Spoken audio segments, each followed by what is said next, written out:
We meet here today, our bosoms swelling with conflicting emotions. We rejoice that the cause for which we fought, the cause of our country and of humanity, has triumphed. We rejoice with grateful hearts that Providence has permitted us to enjoy the victory.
One, two.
On behalf of Woodland Cemetery Foundation and Michelle Day, the City of Cleveland, and the 23rd Ohio Volunteer Infantry Reenacting Group, I'd like to welcome everyone here this morning. 152 years ago, this very day, July 29th, 1865, the 23rd Ohio Volunteer Infantry and their guests dedicated this one-of-a-kind monument. The character of the American people and the strength and stability of their institutions were tested by the war to save the Union. The men who gave their lives to the accomplishment of this work will always be held in grateful remembrance. Thank you for being a part of the celebration to honor the 23rd Ohio Volunteer Infantry, the Regiment of Presidents. I'd like to introduce a special guest just as recognition. We have a cousin of President Rutherford B. Hayes in attendance today, John Hayes. John, welcome.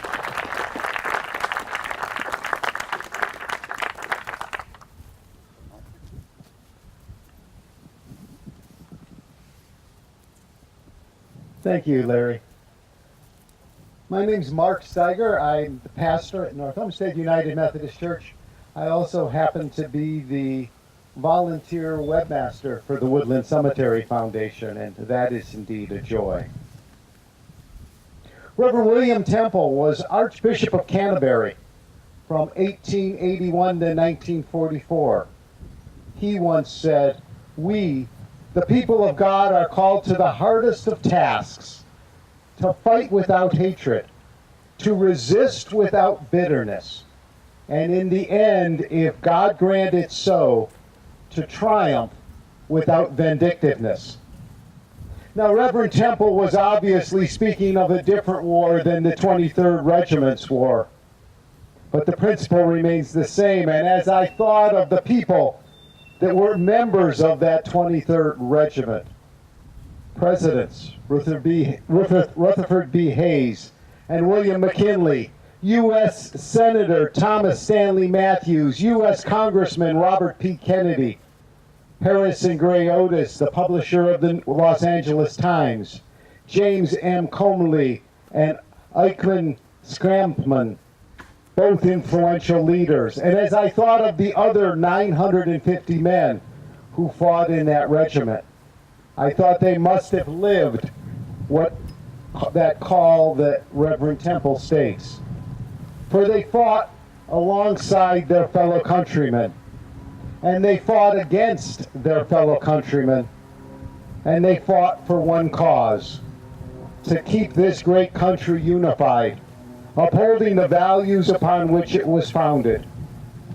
And as I look back on the work of these great men, not just during their service in the Civil War, but after the war's conclusion, I can only deduce that they did indeed fight without hatred, resist without bitterness, and in the end triumph without vindictiveness.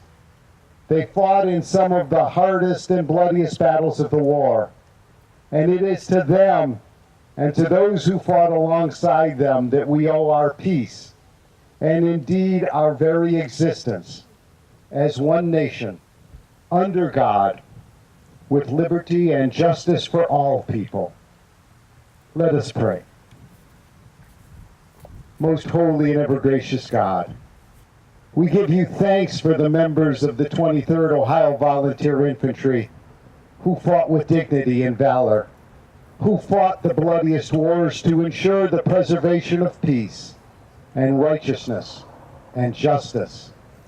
As they dedicated the monument before us 152 years ago, so today we dedicate this marker in their memory as a reminder to this and to future generations of their service.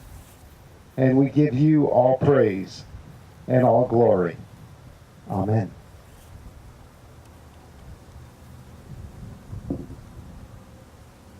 And I'd now like to introduce Christy Reiniger, Executive Director of the Rutherford B. Hayes Memorial Library. Christy.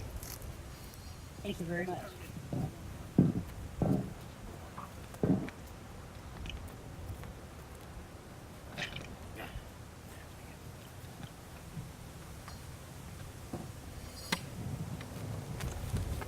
Cincinnati, April 15th, 1861. Dear Uncle, we are all for war. The few dissentients have to run like quarter horses. A great change for 2 weeks to produce. I like it. Anything is better than the state of things we have had the last few months. Mother thinks we are to be punished for our sinfulness and reads the Old Testament vigorously. Mother Webb quietly grieves over it. Lucy enjoys it and wishes she had been at Fort Sumter with a garrison of women. Dr. Joe is for flames, slaughter, and a rising of the slaves. All the boys are soldiers. You may recognize this date as the date that Lincoln issued his call for 75,000 volunteers after the firing of Fort Sumter. When Rutherford Hayes wrote this letter, recording his thoughts and those of the members of his household, he was 38 years old, the husband of Lucy, father of 3 boys, and city solicitor of Cincinnati. Within weeks after the fall of Fort Sumter, Hayes discussed enlisting with his family. Lucy wholeheartedly supported his going. His mother, however, was strongly opposed to the idea and upset Lucy when she implied that a man who was happy at home would not want to leave it. Hayes was given a commission as Major of the 23rd Ohio Volunteer Infantry, the 1st Regiment in Ohio, whose men enlisted for 3 years. Lucy's brother, Joe Webb, a talented doctor, was also assigned to the 23rd as a surgeon. Hayes boasted that his skilled and resourceful men were fully equal to the famous Massachusetts men in a mechanical way. They build quarters, ditches, roads, traps, dig wells, catch fish, kill squirrels. He discovered a new sensation in the affection and pride he felt for the men of the 23rd. He also praised his subordinates, writing that, "Our captains impressed me most favorably." He complimented each of them in turn, including Captain Zimmerman, who he described as a conscientious, amiable, industrious man who led a stout set of men from the Iron Region. This was a group that included Private William McKinley. Lucy periodically visited the 23rd when they were in camp, sometimes bringing their boys. Lucy repaired uniforms, helped tend to the sick, and worked to make soldiers as comfortable as possible. It wasn't long before the men, many of whom were in their teens and early 20s, who started referring to Lucy as the mother of the regiment. Once when Hayes was on furlough, he traveled back to Ohio with a few fellow officers and also a black man named Thomas, who was a servant of Dr. Joe, who boldly and bravely brought along a house servant from that belonged to a Fayetteville resident. He was helping her to freedom in Ohio by passing her off as his wife. There were several escaped slaves who the 23rd employed as cooks and servants rather than send back to their masters.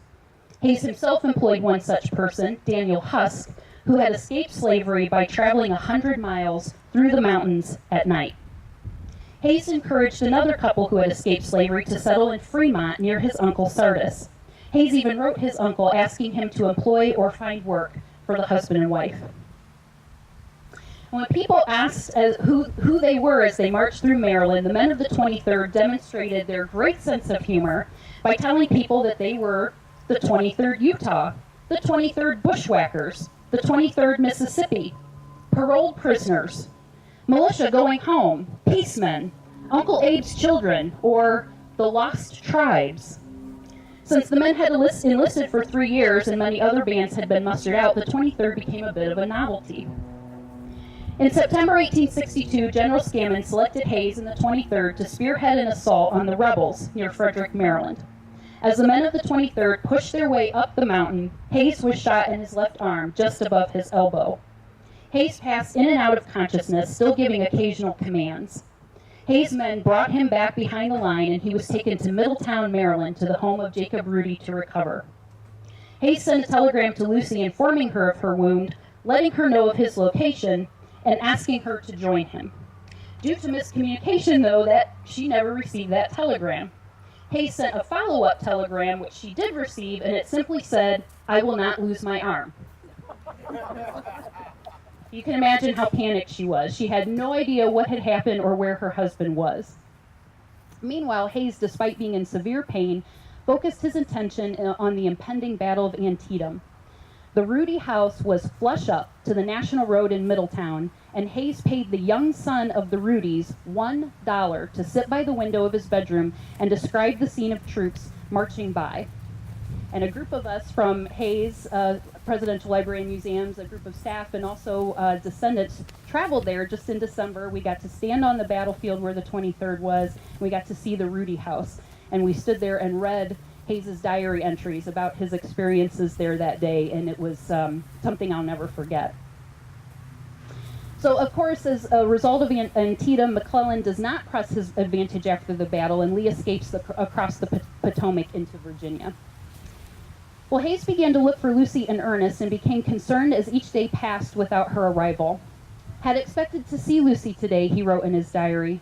"This hurts me worse than the bullet did." Well, Lucy had spent nearly a week in Washington, D.C. and Baltimore desperately trying to determine her husband's whereabouts. Happening upon a federal building that had been converted into a hospital, Lucy noticed men with 23 on their caps. She shouted out, "23rd Ohio!" and several of the men recognized her and told her where Rutherford was. At the Rudy house, Lucy found her husband weak but stable, so she spent a good part of each day visiting wounded soldiers in local homes and makeshift hospitals. Rutherford wrote that she returned to him each evening in tears. On October 4th, which was Hayes's 40th birthday, he was well enough to walk with Lucy, and together they hunted up the battlefield graves of our gallant boys. Just before leaving Middletown to recover back home in Ohio, Hayes learned that he had been promoted to full colonel and that William McKinley was made a second lieutenant, a young man Hayes called bright and gallant. Hayes was mustered out of the Army on the 8th of June, 1865, and was brevetted Major General for gallant and distinguished services during the campaign of 1864. One of Hayes's officers wrote about him, "This implicit trust in the man extended down through the brigade. Wherever we were, our leader was a leader in the full acceptance of the term, and we always found him well to the front with the orders, 'Come on, boys,' not 'Go on, boys.'" After the war, Rutherford's political career took off, and both husband and wife became effective advocates for soldiers and their families. Hayes joined a number of veteran groups, and soldiers were always welcome at the Hayes family home, Spiegel Grove. He and Lucy enjoyed hosting reunions there. Hayes died in January 1893 after suffering a heart attack. He was buried with the ribbon of the Military Order of the Loyal Legion of the United States around his neck. The Medal of the Army of West Virginia and the Cumberland was on one side of his chest, and the badge of the 23rd was on the other. The simple funeral service included the hymns, "It is Well with My Soul," and "God Be With You Till We Meet Again." Though a number of dignitaries were honorary pallbearers, Hayes's body was carried to the grave by his comrades of the 23rd Ohio. Thank you.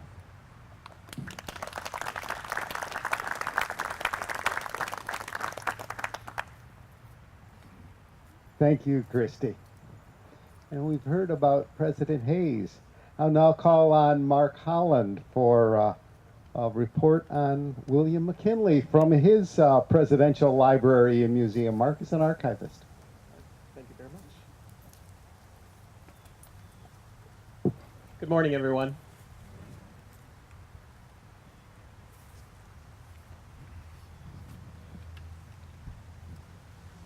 We at the McKinley Presidential Library Museum preserve, conserve, and honor the life of President William McKinley, First Lady Ida Saxton McKinley, and their family.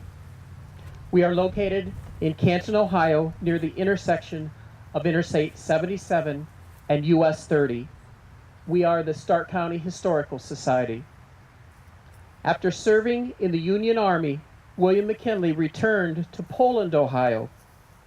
He studied under Judge Charles E. Glidden for a year before attending Albany Law School in Albany, New York.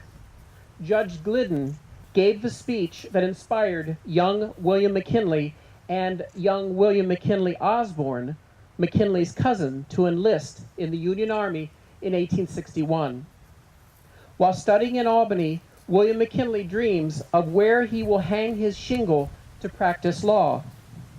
He writes to his former commanding officer of the 23rd OVI during the Civil War and future President Rutherford B. Hayes for advice.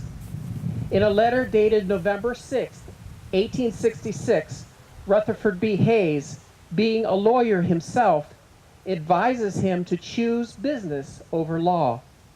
He goes on to say he would place a young man in a large growing city in the Midwest like St. Louis, Omaha, or Chicago. Hayes suggests a commercial business or the railroad business. In his letter to McKinley, he is quoted to say, "As a lawyer, a man sacrifices independence to ambition, which is a bad bargain at best. However, you have decided, for the present, law as your profession, so I must hush."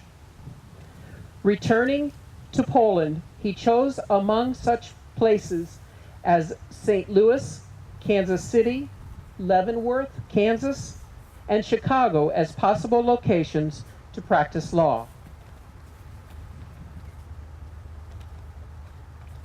William McKinley chose to move from Poland, Ohio to Canton, Ohio in 1867 and regarded Canton as his hometown for the rest of his life. My friends, we had 1 million soldiers in the field when war terminated, and the highest testimony to their character is found in the fact that when the muster out came and that vast army, which for years had been accustomed by war and carnage, returned to their homes, dropped into the quiet walks of citizenship, and no trace of them was ever discernible except in their integrity of character, their intense patriotism, and maintenance of the government, which they had contributed to so much to save. William McKinley, May 30th, 1889, in his speech, The American Volunteer Soldier. William McKinley participated in 14 major engagements, including New River Campaign, Battle of South Mountain, Battle of Antietam, Morgan's Raid, Cloyd's Mountain, First Battle of Winchester, Opequon, and Cedar Creek, to name just a few. William McKinley was mustered out in Cumberland, Maryland with the rest of the 23rd Regiment. They traveled to Cleveland, where their last march ended here at their monument to their brothers who had been killed during the long Civil War. McKinley, along with not more than a dozen men, some accounts say, returned to Poland, Ohio, where they were greeted by townspeople for which they were defending. The Poland Guard, Company E of the 23rd, had left Poland, Ohio with 87 men 4 years before. These fair-faced schoolboys were transformed into bronzed veteran soldiers. It is so easy to skim over Mr. McKinley's Civil War record in a matter of 2 sentences. Have you ever suffered through a tragedy, whether you lost a loved one or deeply cut your finger with a knife? You are breathing, right? When these men of the 23rd Ohio Regiment fought, suffered, and died for the cause to save the Union and free the slaves, they wanted these acts to not be forgotten. This monument is a result of how those men chose to make their acts of bravery, which saved our country, transcend time. This monument and the accompanying historical marker will together tell the story of these brave men and their sacrifices to this great country. Thank you.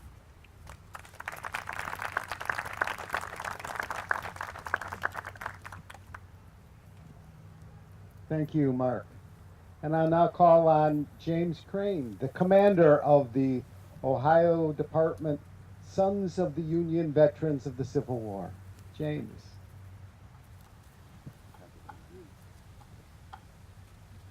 Good morning, everyone. I'm sorry my voice is not really the way it normally is due to some allergies, but what a great day. I drove up yesterday in the rain from Cincinnati and said, if it's going to rain, let it be today and not tomorrow. Just to come up and dedicate, the historical marker is a great thing for me to do, and I appreciate being asked by the Woodland Foundation to come up here and speak for just a second. We're here to represent the soldiers, sailors that fought in the Civil War, many that are buried here today. The regiment, of course, the 23rd Ohio Infantry, also included 2 presidential people that we have, President Hayes and also President McKinley. And they were always referred to as the Presidential Regiment of Ohio. I'd like to thank Larry Snyder, also from the Philip Trium Camp in Salem, Ohio, for inviting me. And we have a great turnout.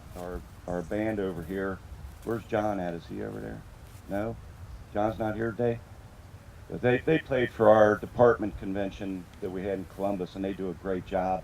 And we have a lot of people here from our group, and it's nice to have them all here. I'd like to also introduce one of our past commanders and chiefs, Ken Freshley, who lives here in Cleveland. Ken actually represented our group of 6,500 people in the United States and resides in Willoughby, and he's going to be the host chairman for our national convention here in Cleveland in 2019. So we'd like to introduce Ken. Ken, thanks for being here, bringing me over here.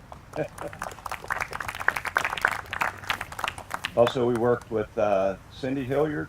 Cindy was department president for Ohio, our auxiliary of the Sons of Union Veterans. And thanks for being here, Cindy, with your dad. So we, like I said, we have 6,500 members.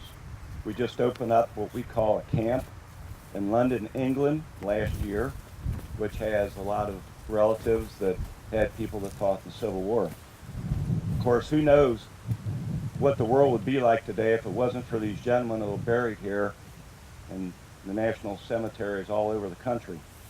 You talk about being brave. They fought in a period of war that was unconventional sometimes. A lot of things changed during that war. And as a veteran myself, I like to kind of use two quotes from two famous gentlemen. One is, of course, President Lincoln. He gave a resounding speech in Gettysburg when he went there to dedicate the monument for the people who lost their lives there. I just indulge me for a second. I'll just read you part of it. He said, "But in a larger sense, we cannot dedicate, we cannot consecrate, we cannot hallow this ground. The brave men, living and dead, who struggled here have consecrated it far above our poor power to add or detract. The world will little note nor long remember what we say here, but it can never forget what they did here. It is for the living rather to be dedicated here to the unfinished work which they fought here, have thus far nobly advanced. It is rather for us to be here dedicated to the great task remaining before us from those honored dead. We take increased devotion to that cause for which they gave here the last full measure of devotion. That we were highly resolved that these dead shall not have died in vain, that this nation under God shall have a new birth of freedom, and that government of the people, by the people, for the people, shall not perish from the earth." I think that when he said people will never remember that speech, I guess he was wrong one of the few times that he was. But, that's used, I think, everywhere. The second quote I like to use is from one of my favorite generals in the Civil War, Joshua Chamberlain from the 20th Maine, who also fought in the Battle of Gettysburg and received the Medal of Honor for what he did there. When he went to the 50th anniversary of Gettysburg in the 1800s, he met with not only Union soldiers that fought there, but also the Confederates. And he gave a very long speech, and I'm stealing one of his quotes here. He said, "In great deeds, something abides. On great fields, something stays. Forms change and pass, bodies disappear, but spirits linger to consecrate ground for the vision place of souls.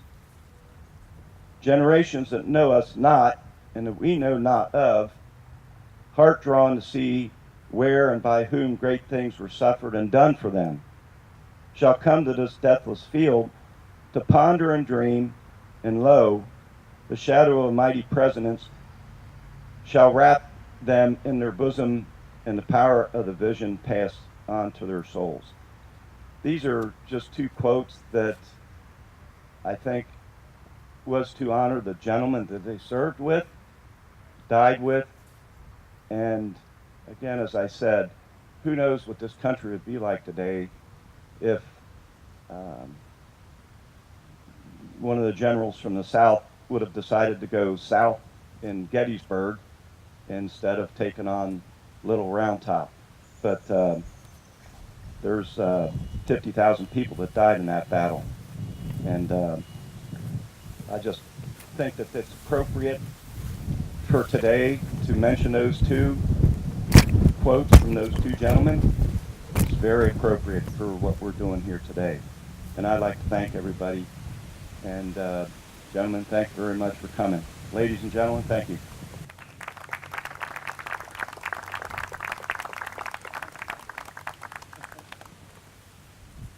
Thank you, Jim.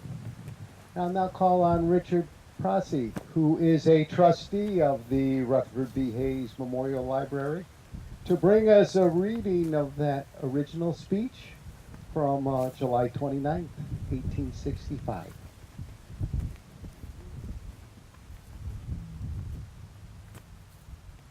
Thank you all. So, bear with me. Rutherford Hayes, who you heard about his great career following this, was still Rudd Hayes. Rudd had just been brevetted a general, but he'd been through this long war with his men. So I'm here today really representing him. And I ask each of you to come back in time with me and think about the people you represent, his comrades in arms, the men that he had lived and fought with for 4 years, who were here remembering those who had died, and those family members. After that last parade that Mark Holland spoke of, gathered here in this cemetery, having General Hayes speak to them. His speech is entitled Monument Dedication to the Deceased of the 23rd Regiment of Ohio Volunteer Infantry at the Woodland Cemetery, July 29. The 23rd Regiment of Ohio Volunteers, having been in the service of the United States more than 4 years, in the language of their enlistment during the war, has now been honorably discharged. Its members, eagerly preparing to go to their homes, have paused a few brief moments to take part in such simple ceremonies as circumstances allow, in memory of the officers and soldiers of their regiment who have died that their country might live. The 23rd Regiment of Ohio Volunteer Infantry was organized at Camp Chase, July 11, 1861, with General Rosecrans as colonel, to serve 3 years or during the war. It was composed of companies which had been previously organized under the first call of President Lincoln. The county of Cuyahoga furnished the larger part of 2 companies, and the counties of Ashtabula, Mahoning, Lake, Lorain, Ashland, Holmes, Crawford, and Logan, 1 company each. There were also a few men in each of the companies from other counties, and it is probable that nearly 40 counties of Ohio were represented in the regiment on its first organization. The regiment contained 965 officers and men. During 1861 and 1862, about 150 recruits were added to the regiment, and during the winter of 1863 to 64, about 350 more, a considerable number from counties bordering on the Ohio River, and a few of them from West Virginia. In the fall of 1863, enough men re-enlisted as veterans to retain the organization of the regiment after the expiration of its original term of service. And on July 11, 1864, it was reorganized at Stanton, Virginia, under the name of the 23rd Ohio Veteran Volunteers. During the same month, the original term of service of the 12th Ohio Infantry expired, and the veterans and recruits of that regiment were soon after consolidated with those of the 23rd. The 12th Ohio Infantry was first organized under President Lincoln's call for 3-month volunteers at Camp Dennison on the 9th of April, 1861, and was composed of companies from Claremont, Warren, Highland, Greene, and other counties in southwestern Ohio. It was reorganized in June 1861 to serve for 3 years under Colonel James Lowe, who afterward fell at the Battle of Carnifex. Its veterans and recruits, when united with the 23rd in July 1864, formed 3 full companies. About 400 additional men have been sent to the veteran regiment from different parts of Ohio. The total number who have belonged to the regiment since its organization is about 2,200, representing over 50 counties of Ohio. There were also a few men from the British provinces and from West Virginia and other states.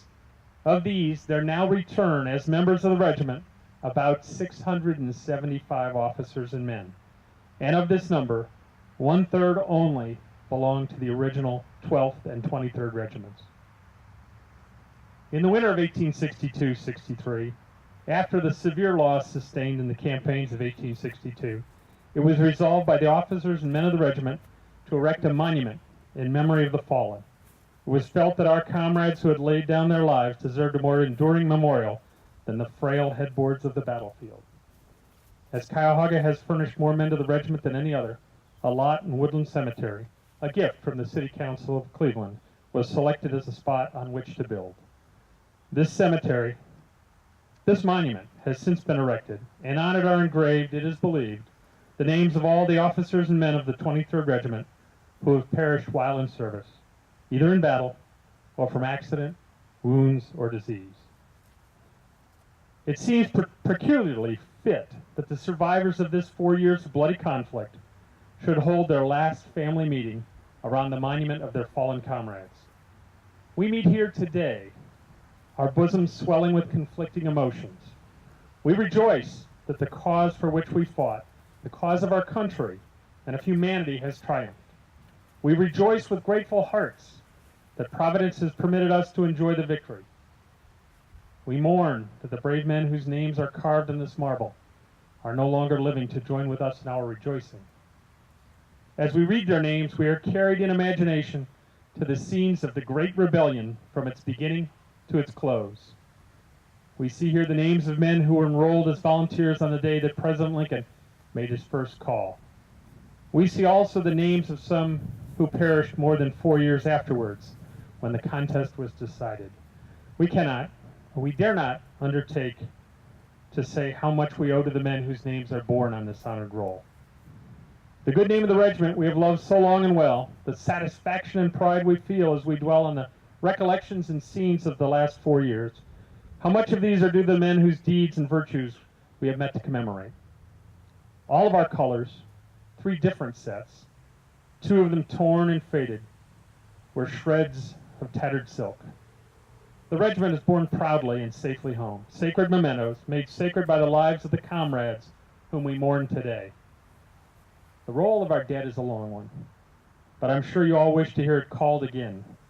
Names once so familiar. Some were so conspicuous from position, character, the manner of their death, or other circumstances, that they will be remembered perfectly by all who belonged to the regiment while they lived. And each of the names, whether remembered by all or not, has its separate history, is a figure in a distinct set of associations, and has its own proper place in the memory of some of the survivors. This is the roll of our honored dead, our dead heroes. The remains of some were carefully and tenderly removed by relatives or friends to burial places nearer their homes. The bodies of most of them are where they died. They're scattered broadcast among the rugged mountains of West Virginia, along the beautiful Kanawha, from its source to its mouth, on the eastern slope of South Mountain, and by Antietam Creek, Maryland, all along the Shenandoah, throughout the valley of the Virginia, on the upper waters of the James River, in the burying grounds of loyal hospitals from Cincinnati to New York, and in nameless graves near rebel prisons from Virginia to Georgia. Their dust is mingled with that of patriots from all the loyal states who suffered and died as they did. They will be seen no more on earth. Their homes, sorrow-stricken and desolate, will be gladdened nevermore by their return. But the memory of their lives, their virtues, their sufferings, and their heroic death, these remain to us, to their relatives, and to their country. Let us hope that Providence, which has preserved us as a nation, will be with the bereaved of our comrades, and that this whole nation, whose imperial greatness seems to stand so strong, may grow also in the stature of a moral manhood, until it becomes a fit monument to commemorate all who in the lines of duty have fallen in this sad but righteous struggle. From here, General Hayes went on to read each of the individual names that are listed on the monument, both those killed in action and those who died of disease. And I commemorate to you that same obligation to take the time sometime today and read those names so that we remember them all. Thank you.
pleasure to be here with you on behalf of the Ohio History Connection, formerly known as the Ohio Historical Society.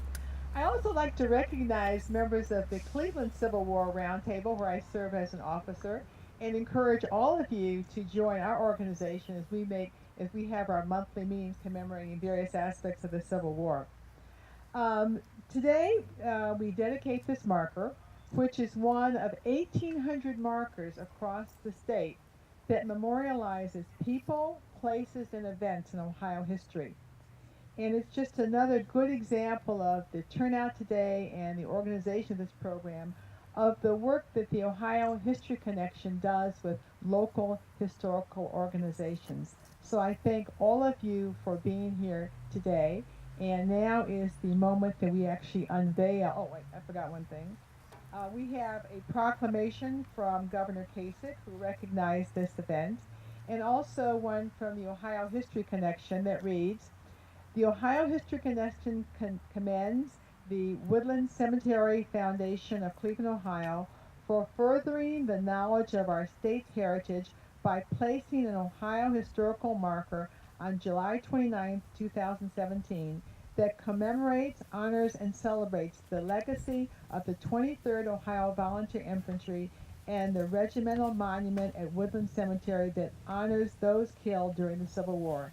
And it's signed by Bert Logan, Executive Director, and Robert Lucas, our President. So now I'd like to ask Mr. John Hayes to come up with me and unveil our marker.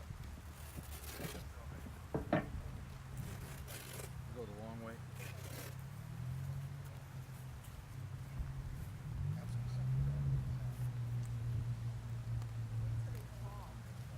You need somebody tall.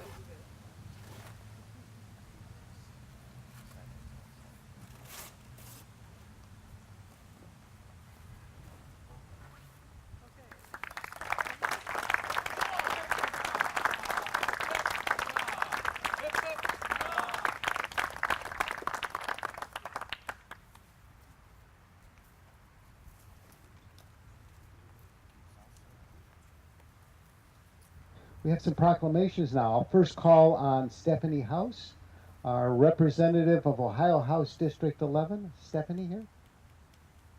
Okay.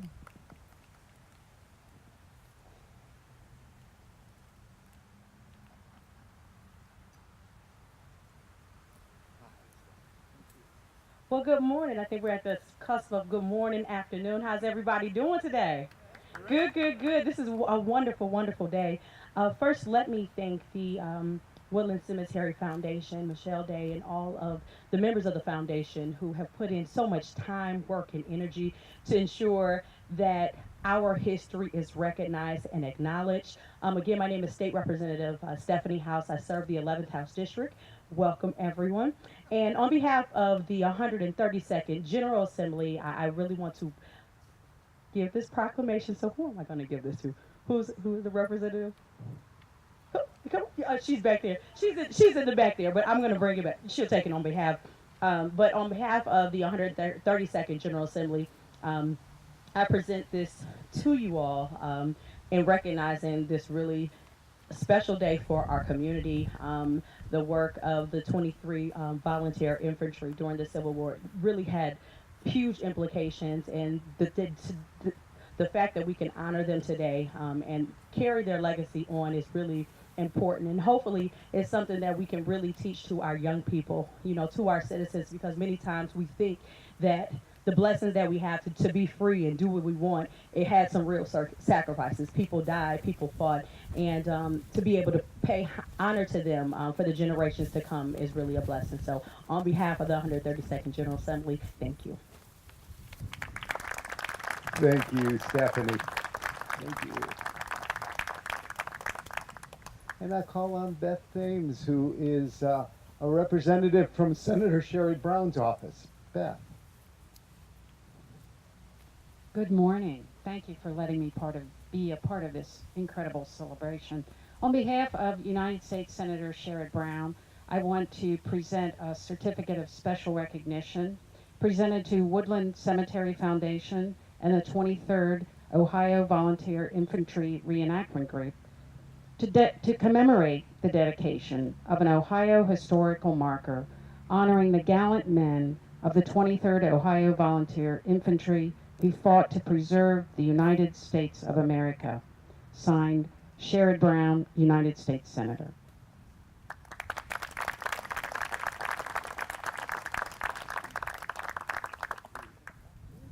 Thank you, Beth. And now we have some representatives from the city of Cleveland. Purnell Jones and from the county.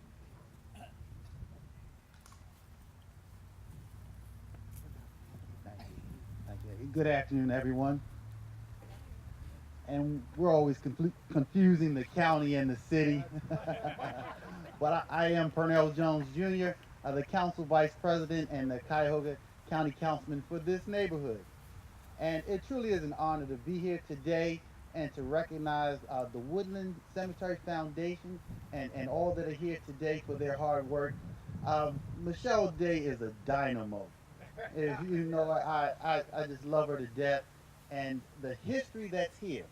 I wear another hat. I'm a funeral director by profession. And this cemetery filled for use just a few years ago.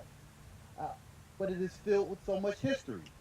And Michelle Day has been tireless, and all those here present as well, have been tireless in sharing that history.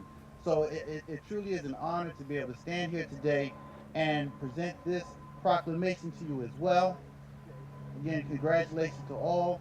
It's good to see my council president, C. Ellen Connolly, and I know she is enjoying the work she's doing. And again, I thank you all, and congratulations again to everyone on all of your hard work. And thank you for all you do, Purnell. And Phyllis Cleveland. And Phyllis is from the city, right? Right. Yeah, our council person from the city of Cleveland, from Ward 5.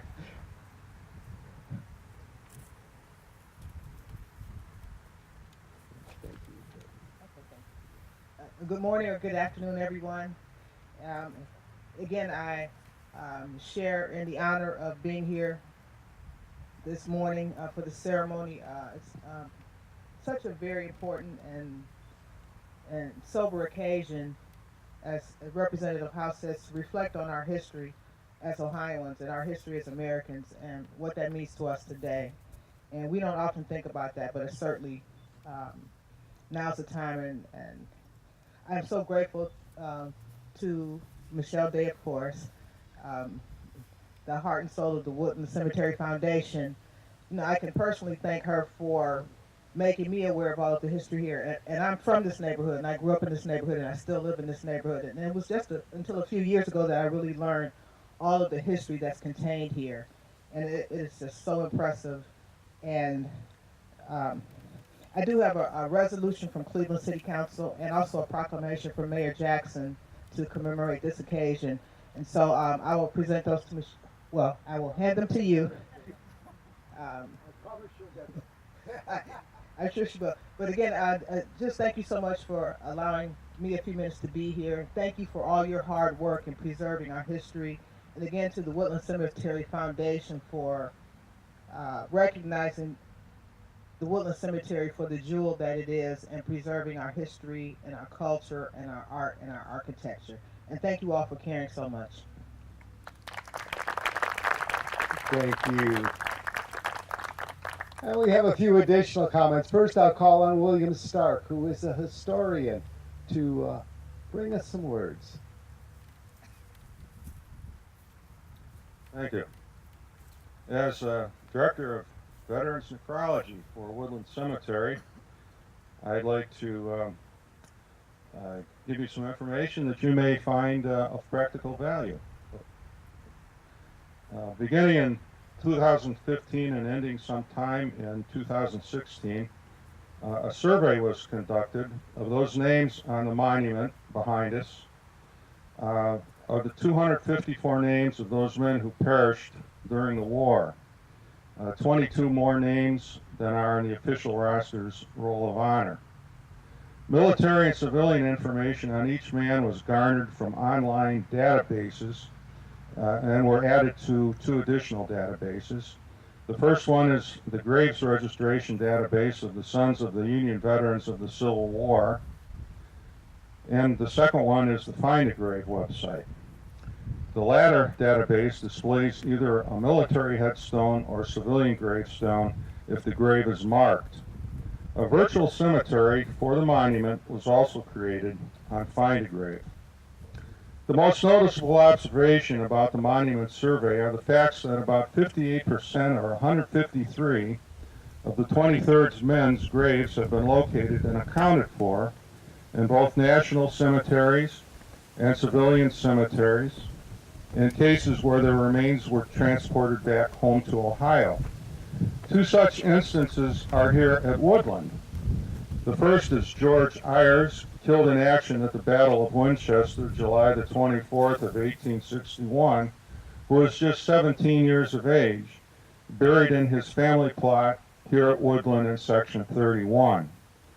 And second, Captain Wallace Woodward, who died of typhoid fever at a place called Camp Ewing, Virginia, who's also buried in his family's plot in Section 8 here at Woodland. The second noticeable fact is then that the remaining 111 men can't be positively identified as buried in a grave with a civilian or military stone. Some of these men's remains may have been transported home to Ohio, but have not been located or documented, and others may be interred in national cemeteries as unknown U.S. soldiers. This was due in part to the fact that when the Army Quartermaster Department was given the task of locating and transporting remains of soldiers to the closest national cemetery in 1867, the use of metal ID discs, now known as dog tags, had not been systemized. Additional research may reveal some of the burial places of the 111. In the meantime, if you are so moved, take a close look at the monument after our proceedings today. Pick out a soldier's name. Just pick out one soldier's name. Make a note of it. Write it down on your program. If you don't have a pen or pencil, see me. I'll get you one. And when you have time, look them up on either the Sons of Union Veterans Graves Registration Database or on the Find a Grave website, or both. I suggest both, to learn about his fate during the war. Most importantly, keep him in your memory, especially on Memorial or Veterans Day. In this manner, the memory of your special 23rd OVI soldier will live on. Thank you.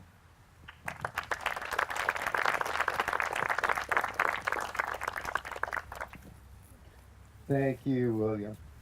And we've heard from Richard before as a trustee of the Hayes Presidential Library. I'll call on him once more for a few comments because he's also president of the Soldiers and Sailors Monument Commission. Richard. Thank you. And if I may please indulge me for a moment.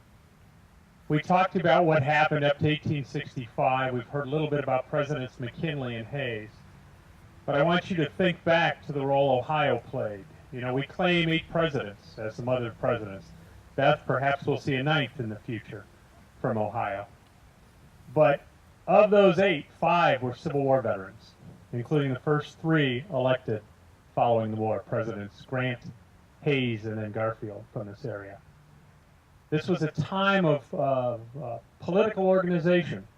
And so the Sons of Union Veterans that you see among us, whose flags are represented here, are really the descendants of the Grand Army of the Republic, a group of veterans who made sure that the work they'd done in those 4 long years carried forward. At the Soldiers and Sailors Monument, we also remember these men. Not only those names you see behind us with the 23rd, those you see over at the monument to the 7th Ohio, but to the other 9,000 from this county that were part of the Union cause. So if you haven't come down and see us, come down, please. Come inside, take some time. Our docents will walk you through. For those of you who are active in various history organizations, and in an aside, Rudd Hayes didn't just finish as President of the United States in 1880. He went on to become president of the Ohio Historical Society. So he also believed in history, and in fact, he suffered that last illness when returning home from a meeting of the Western Reserve Historical Society. So someone who had continued to believe in the importance of memory. In any case, as part of the public square reconstruction, our lower esplanade, our court of honor, and much of that granite was removed. And we've retained that with the help of the county, and we thank you. And what we're trying to do is make sure that granite is reused, particularly for historic projects, whether here at Woodland or any place else. So while we give a priority to those within Cuyahoga County, those that remember the Civil War, we're also interested. So if you're interested, if you're associated with a group that wants to take a look at that, please let us know. Go to our website, get a hold of our executive director, Tim Daly. Michelle Day always knows how to find me, and probably each of you as well. So if there's anybody that's interested, please check in. We have a lot of granite we'd like to see repurposed, and particularly since it comes from our court of honor, we'd like to see it reused for those purposes. So thank you for your indulgence.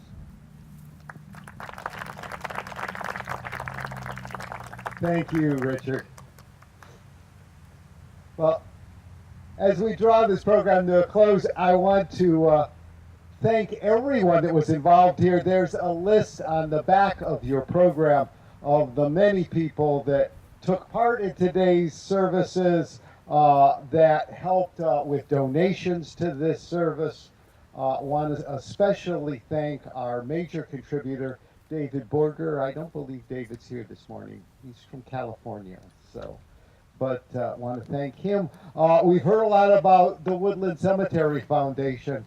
I need to tell you, my history with the Woodland Cemetery Foundation goes back approaching 10 years now, when I was searching for some relative graves here in the cemetery, and who else but Michelle Day hunted me down as I was hunting my graves down. And it's been a joy. We want to thank all the members of Woodland Cemetery Foundation. They've done a lot of work here to help beautify these grounds. As we want to thank the city of Cleveland and their employees for the work that they do to preserve this wonderful place, this wonderful cemetery. And now as we close, let us pray. Lord, we dedicate this monument to the memory of the 23rd Ohio Volunteer Infantry, to their service and to their sacrifice. We ask your blessing on their memorial. May it be used to bring us and future generations a reminder of the great cost that was paid for freedom, for righteousness, for justice, for the unity of this great land. Bless those who have been a part in reminding us of that service, of those who have gone before us. And bless each person that will look on this marker along with the monument and remember those for whom it stands. And finally, bless the United States of America. May we always be one country, united in our quest for liberty and justice for all people. Amen. And now I say to each of you, go forth with God's blessing. Go forth with the love of God in your hearts. Go forth in peace, and may peace be your way in the world. Amen.